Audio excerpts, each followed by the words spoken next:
আমি যেটা বললাম যে লাস্ট টেস্ট ম্যাচে আমি অনেক ভালো ফিল করেছি ব্যাটিংয়ে। দুইটা ইনিংসেই খুব ভালো ব্যাটিং করছিলাম, আনফরচুনেটলি বড় করতে পারিনি। সো সেই জায়গা থেকে চেষ্টা থাকবে যে যেন ইনিংসটা বড় করতে পারি। এটাই তো চ্যালেঞ্জ, ইনিংসটা বড় করতে যেন পারি যদি সেট হই।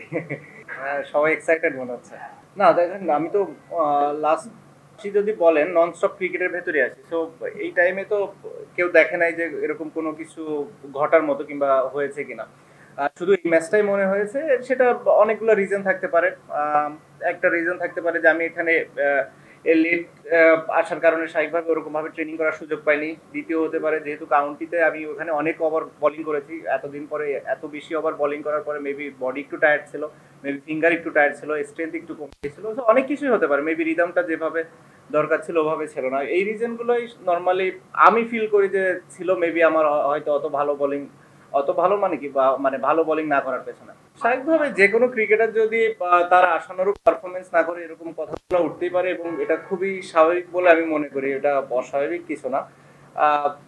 মানুষ এটা ফিল করতেই পারে। আমি বিশ্বাস করি যে মানুষ বেশি কিছু হয়তো এক্সপেক্ট করে, এই কারণে হয়তো এরকম চিন্তা করে। বাট যেটা আমি বললাম যে হ্যাঁ, যখন আপনি যে ধরনের একটা লেভেলে পারফরমেন্স করছেন এবং সাডেনলি ওটা থেকে যখন একটু নিচের দিকে আসে, স্বাভাবিকভাবেই মানুষ এটা নিয়ে তো একটু সন্দেহ করবে এবং এটা নিয়ে কোশ্চেন মার্কও তুলবে তারা। হ্যাঁ দেখুন, এখন পর্যন্ত আমি তো অ্যাভেলেবল। হ্যাঁ, যেহেতু দেশে অনেক পরিস্থিতি আছে বা স্বাভাবিকভাবেই সবকিছু হয়তো আমার উপরে না। স্বাভাবিকভাবে ওই জিনিসগুলো আমি বিসিবির সাথে ডিসকাস করেছি যে তাদেরকে বলা হয়েছে স্বাভাবিকভাবে যে আমার কি প্ল্যান, স্পেশালি টেস্ট ক্রিকেট নিয়ে। এই টেস্ট এবং হোম সিরিজ আমি মানে যেটা ফিল করেছিলাম যে আমার লাস্ট সিরিজ হবে টেস্ট ক্রিকেটে স্পেশালি। তো ওইটা নিয়ে আমার চিন্তা ছিল এবং এভাবেই ফারুক ভাইয়ের সাথে এবং বোর্ডের সিলেক্টরদের সাথেও কথা বলা হয়েছে যে যদি সুযোগ থাকে আমি যদি দেশে যেয়ে খেলতে পারি, মিরপুর টেস্ট হবে আমার জন্য লাস্ট, স্পেশালি টেস্ট ক্রিকেটে। এবং সেই কথাটা বোর্ডের সবার সাথে বলা হয়েছে এবং তারা এই বিষয়টা জানে এবং তারা চেষ্টা করছে যে কিভাবে এটাকে সুন্দরভাবে অ্যারেঞ্জ করা যায় এবং যাতে করে আমি যে খেলতেও পারি এবং নিরাপদ ফিল করি। অ্যাট দি সেম টাইম যখন দেশের বাইরে আসার দরকার হবে এবং দেশের বাইরে বের হতেও যেন আমার কোনো সমস্যা না হয়, এই জিনিসটা বোর্ড খেয়াল করছে। এবং যারা এই বিষয়গুলোর সাথে রিলেটেড মানুষ আছে তারাও এই বিষয়টা দেখবে এবং দেখছে বলে আমি মনে করি, এবং তারা হয়তো আমাকে একটা ডিসিশন দিবে যেটার ভিত্তিতে আমি হয়তো বা দেশে যে খুব ভালোভাবে খেলে অ্যাটলিস্ট টেস্ট ফরম্যাটটা ছাড়তে পারবো। টাফ, খুবই টাফ। আমি কিভাবে রাখছি এটা আল্লাহ জানে। আমিও জানি না আসলে। যেটা বললেন যে ধরেন একটা কেস, হ্যাঁ এখন হয়েছে, সবারই রাইটস আছে। বাট আপনারা সবাই জানেন যে এটা কেমন ধরনের কেস ছিল কিংবা আমি ওই সময় কোথায় ছিলাম, আমার কাজ কি ছিল কিংবা আমি কি করছিলাম। তো এই বিষয়টা নিয়ে খুব বেশি একটা বলতে চাই না। আর একটা জিনিস যেটা সদ্য হয়েছে, আমার লাইফে আমি কোনোদিন আসলে নিজে থেকে কোনো ট্রেড করে নিই। কেউ যদি এটা বলে যে এই ট্রেডিং নিয়ে কথাও বলেছি, আমাকে প্রমাণ দিলে আমি খুশি হব। সো এই সবগুলো এখন আসলে যে কেউ যে যার যার মতো করতেই পারে। বাট জিনিসগুলো হচ্ছে যে আপনি যদি সুন্দর করে একটু করতো হয়তো মেবি বেটার হতো আমার জন্য হয়তো মেন্টালি একটু ভালো হতো।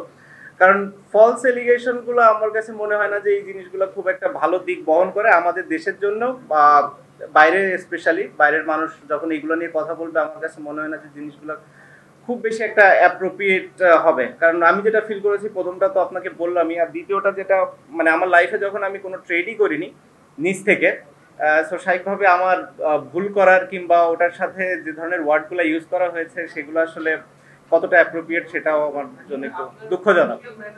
না না, অবশ্যই কষ্ট কিংবা অভিমান থেকে নেয় না। আমার কাছে মনে হয় যে this is the right time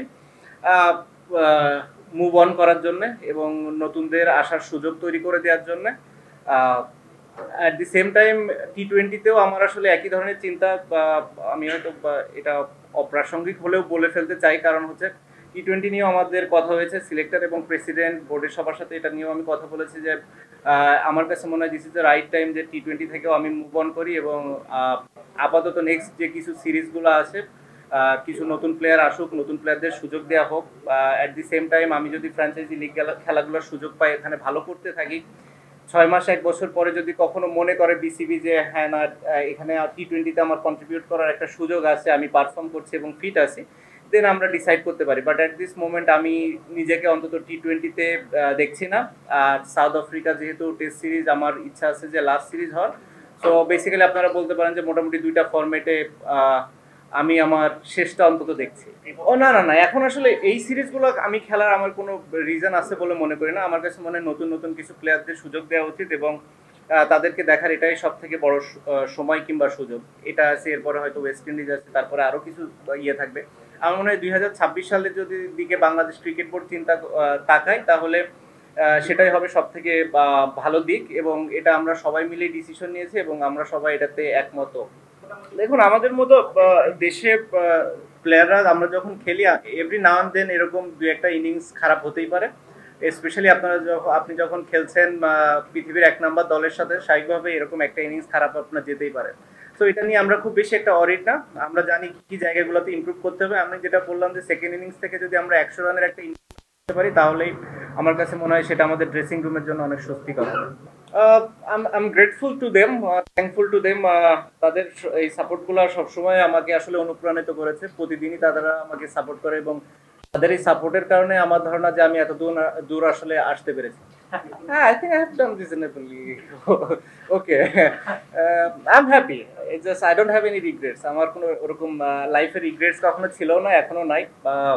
আমি যতদিন হয়েছে আমি ক্রিকেট খেলেছি এবং আমার কাছে মনে হয়েছে যে এটা রাইট টাইম বাংলাদেশ ক্রিকেটের জন্য, আমার জন্য, এবং সে কারণে আসলে এই এই ডিসিশনগুলো নেওয়া এবং এটা বোর্ডের সাথে, সিলেক্টরদের সাথে, কোচ, ক্যাপ্টেন সবার সাথে ডিসকাস করেই নেওয়া হয়েছে এবং তারা সবাই বুঝতে পেরেছে আমার সিচুয়েশনটা এবং তারাও এটা ফিল করে যে না, this is the right thing to do.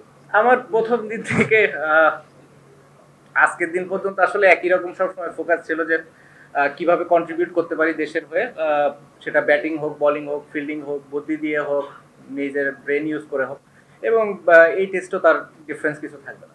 I mean, we won against them in ODI series in Bangladesh when they visited last time. We were very close to win a game against them in test match in Bangladesh.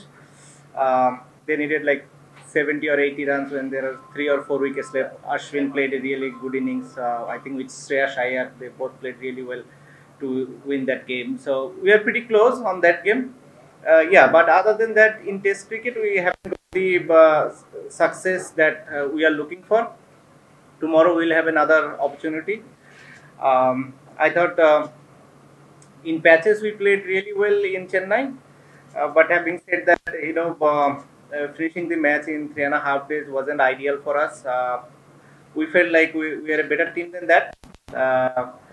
So we need to show that in tomorrow's match.